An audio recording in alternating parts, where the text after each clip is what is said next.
From AccuWeather.com, this is AccuWeather Daily, a brief host-read article. It's weather news in a nutshell. A surge of moisture in the central and southern United States, another storm and round of snow moving into the northwest, and rain may be on the way for the parched northeast. That's what we're talking about in today's edition. Let's start with that rain moving through the central part of the U.S., where a good portion of that area is dealing with drought. AccuWeather meteorologists are saying that while the rain will be beneficial from drought and wildfire standpoints, there is the concern that too much rain may fall in a short amount of time and trigger flash flooding. The greatest risk of downpours that can trigger highly localized flooding will be from Louisiana to the panhandles of Mississippi, Alabama, and Florida into northwestern Georgia, Tennessee, and Kentucky. Within this zone, there will be pockets where rain can briefly pour down at up to 2 inches per hour, leading to some street flooding and quick rises on small streams. The steady west to east nature of the showers and thunderstorms through Thursday should greatly limit any flooding problems, though. Outside of the risk of localized flooding, between a half up to 1 inch of rain will fall from the central Gulf Coast to the Great Lakes region. The rain will have some positive impact on low water levels along the Mississippi and Ohio rivers. Much more rain is needed to overcome the extent and severity of drought affecting the major river basins. Low water levels are inhibiting tug and barge operations on the Mississippi and Ohio. Moving to the northwest, there is a new storm rolling ashore, and it could bring enough rain to lead to flooding problems there. Well, this storm that moved in over the weekend finished up early Tuesday morning with mixed snow and rain at many of the passes and heavy snow over the high country. This storm was the most widespread, significant precipitation producer of the season so far, and will soon be followed by a second storm of similar magnitude, with up to several feet of snow likely to cover the high country slopes by Thursday night.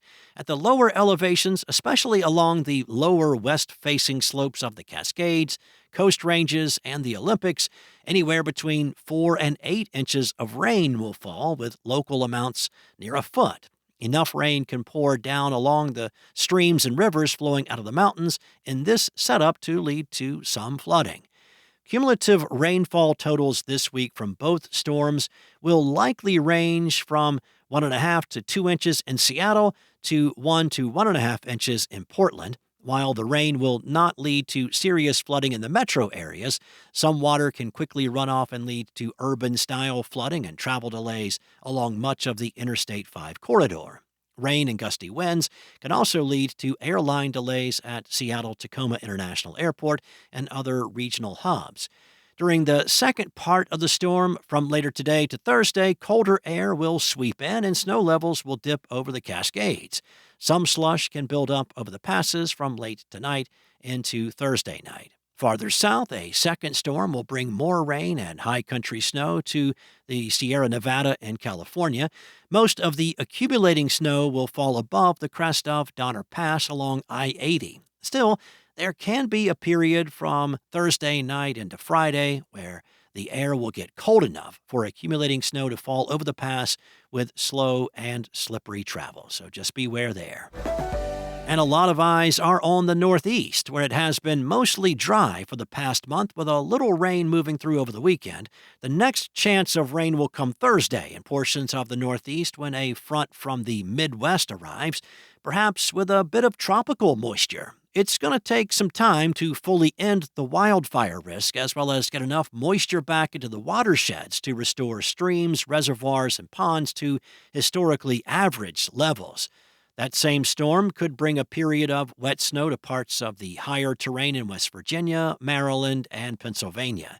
Even though the rain that fell Sunday was drenching in some cases, the topsoil quickly absorbed the rain rather than let it run off into waterways of any great consequence. AccuWeather meteorologists expect that the same storm that helped to bring some rain to much of the northeast on Sunday will stall just offshore and back westward toward the end of the week. While the intensity of the rain and wet snow has yet to be determined, it will likely bring at least some rain to northern, eastern, and central New England from Friday into Saturday.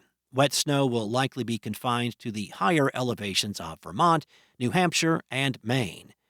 The storm forecast to move backward over New England will also have a back edge so that rain and snow will not reach everywhere. Winds will pick up on the backside of the New England storm, significantly raising the wildfire risk once again.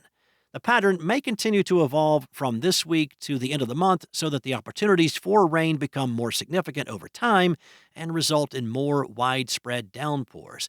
However, until soaking rains return on a regular basis, there will be more days where the fire risk is significant.